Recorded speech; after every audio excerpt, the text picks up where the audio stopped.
Shuffle the kids out of here for this one, guys.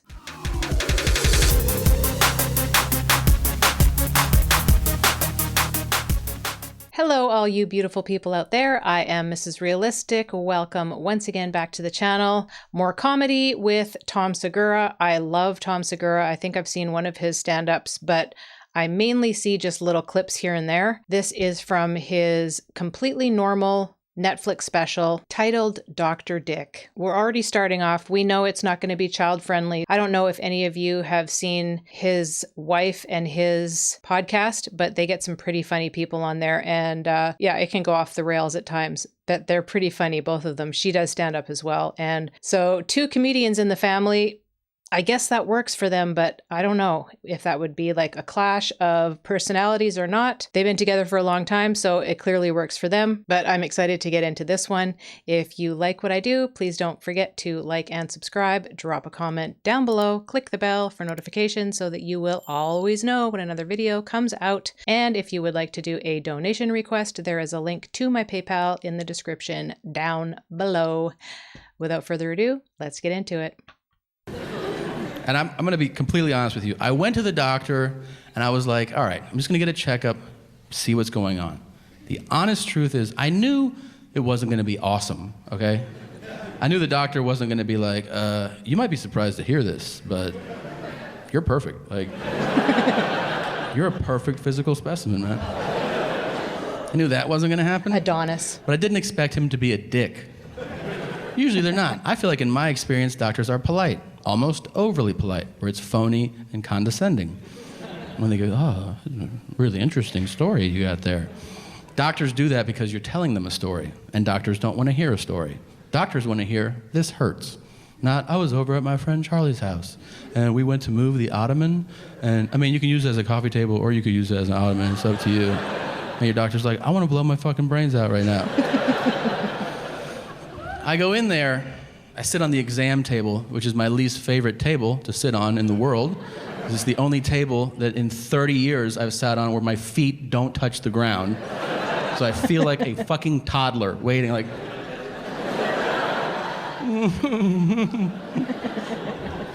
My doctor comes in, he doesn't say hello, he doesn't say good morning. He just walks in, he points at me, which is super aggressive, you know?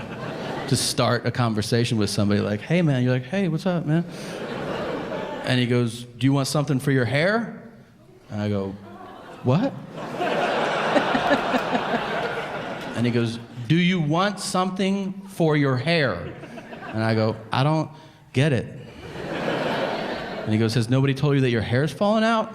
And I was like, damn. Wow. No. And he goes, oh. Sorry. All right. Then he pulls my chart out of the slot, super dramatic, so that it makes a fucking noise. He goes, I'm like, and he goes, wow. And I'm like, really? Wow. Is it full-blown AIDS? Like, why is it wow? And he goes, you weigh 245. And I go like, yeah, like I knew that shit. And he goes, you weighed 230 last time you were here. Not exactly what I would call weight loss. And I'm like, are we at a fucking roast or something? Right? Like, what are you doing? Then he says, you know, you're the fattest patient I've seen all day. And I go, wow. It's 9:30 in the morning. And he goes, still. He's like, you know, we ran your blood work. It turns out your muscle enzymes are through the roof. And I go, yeah, man, like, I'm super strong. Like, how is that a problem? And he goes, they're off the charts. I'm like, even better. I'm probably your strongest patient, man. And he goes, I don't think you understand muscle enzymes. And I go, that's true. I don't know what they are. And he goes, well, the only way you could have them this high would be like, A, if you were an Olympic athlete, which clearly, you know, I'm like, dude, what is the deal, man? And he goes, the other way would be if you were a cocaine addict. Wow, okay. And I go, I don't do coke. And he goes, I'm your doctor. You don't have to lie to me. And I go, I'm not lying. And he goes, I can't treat you if you're not going to be honest. And I go, hey man, aren't cokeheads skinny? Isn't that like part of the deal? And he goes, usually, yeah. The nurse comes in, she takes my chart out of his hands and she goes, oh my God, his muscle enzymes are so high. Maybe he runs marathons. And my doctor goes, look at him. So at this point I go, this was a lot of fun. Thank you for having me today. I'm gonna leave now. And he goes, all right. And he goes, hold on a second. Do you have a ring on your finger? And I go, yeah. And he goes, you're married. And I go, yeah. And he goes, to a guy? And I go, no. And he goes, oh, I thought you were gay. And I go, why? And he goes, oh. I'm like, all right, dude. And he goes, hey, I'm just kidding. And I go, that's fine. He goes, but check it out. And he takes my chart and he shows it to me, and he had written gay ? On my medical chart. The thing that gets sent to other doctors has his inside, maybe he sucks cock joke written on it.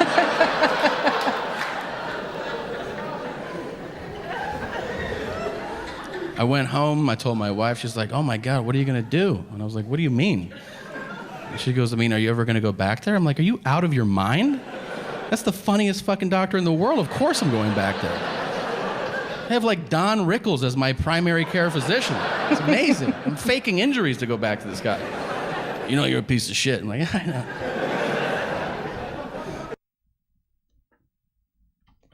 And funnily enough, though, Tom Segura has lost a whole bunch of weight, and he's actually pretty fit now. But on the whole doctors believing you thing, in about 2009, I went for a routine checkup back when I had insurance, and my liver enzymes were really high. And my doctor said, well, how much do you drink?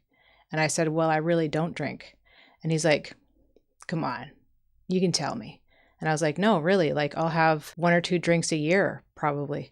And he did not believe me. And he goes, well, I see you've got tattoos. Did you ever get tattoos done in like a shady back alley? And I was like, no. He goes, because it could be Hep C. So we're going to test you for Hep C. And I was like, I don't have Hep C. At the time I had had 3 children, and clearly Hep C probably would have come up on my blood work. But, you know, this guy had this God complex, I guess. And so, of course, they test me for Hep C. It comes back negative. And this guy just could not figure out what was going on, because he thought for sure I was an alcoholic, that I had cirrhosis of the liver or whatever.